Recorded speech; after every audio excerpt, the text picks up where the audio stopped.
Tapi ketika hidup, ketika sehat, ketika sempat, ketika muda, ketika kaya, punya amalan yang dia istiqomahkan memanfaatkan nikmat tersebut. Terus karena takdir dari Allah, ternyata Allah ganti sakit. Diganti yang awalnya sehat jadi sakit. Biasa ke masjid, akhirnya tidak bisa ke masjid. Pahalanya tetap ditulis setiap hari oleh Allah seakan-akan antum tetap ke masjid setiap hari. Enak apa enggak?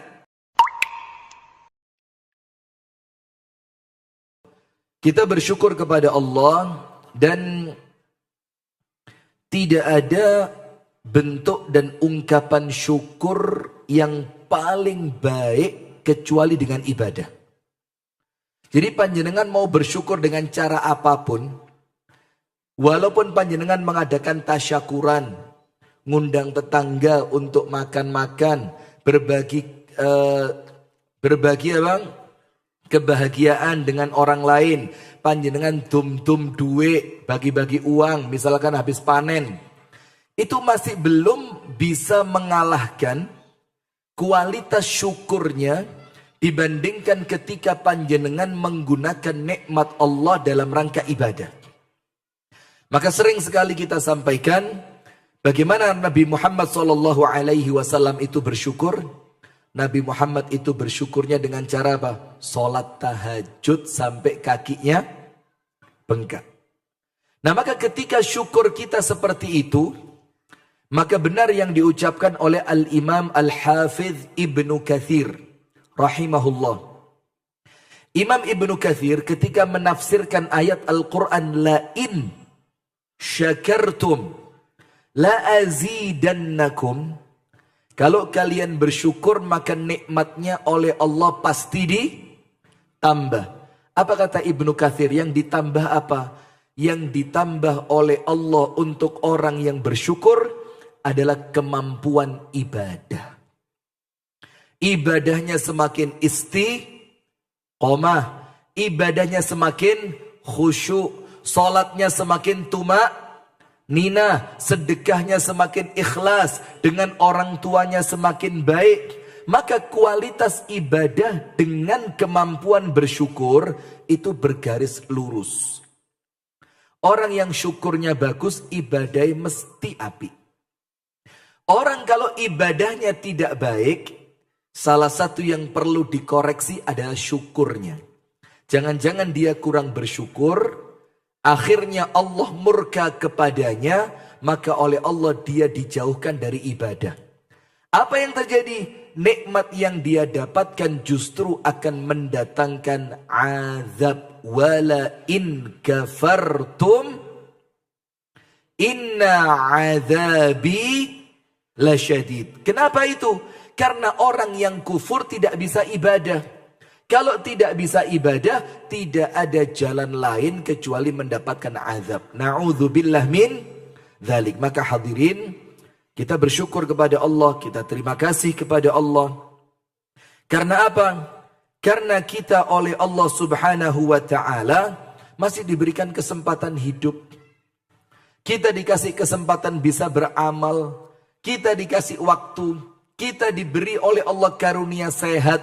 Maka Nabi Muhammad mengatakan apa? Manfaatkan 5 sebelum datangnya yang 5. Manfaatkan berapa?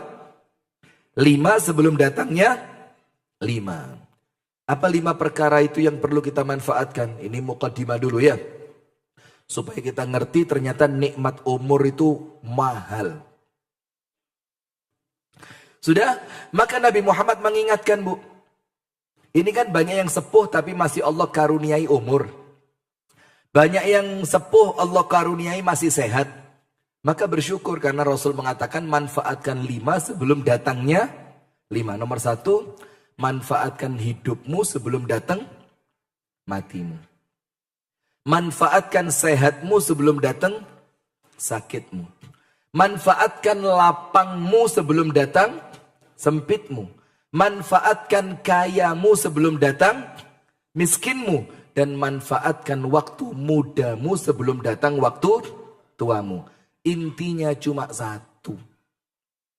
Apa intinya? Orang itu di waktu hidup di waktu sehat, di waktu sempat, di waktu lapang, di waktu muda, kok dia punya amalan yang spesial.